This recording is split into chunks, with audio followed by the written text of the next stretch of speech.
Concernant les brûlures, je vous ai déjà parlé des trois niveaux de brûlure ici, qui sont les brûlures au premier, deuxième et troisième degré.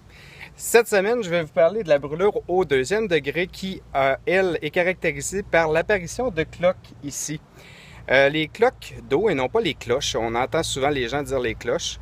Ce sont des cloques. C-L-O-Q-U-E-S.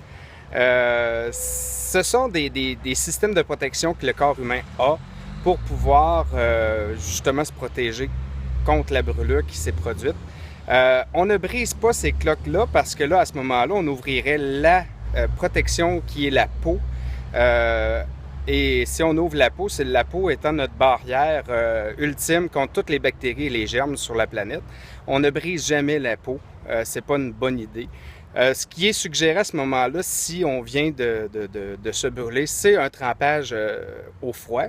Et après ça, l'utilisation de gaz sèche, stériles, pour pouvoir couvrir la blessure. Évidemment, ce qui fait mal dans une brûlure, c'est l'oxygène qui vient se frapper contre les neurones, contre les petits nerfs là, à la surface de la peau.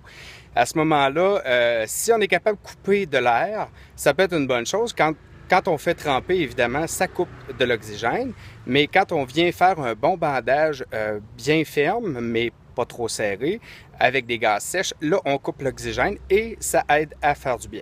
On n'applique pas de beurre, pas de dentifrice, ces remèdes de grand-mère-là, on laisse faire ça, c'est pas une bonne chose parce que rendu à l'hôpital, le protocole infirmier est qu'on doit gratter pour enlever ce qui aurait été placé sur la peau, donc pas d'application.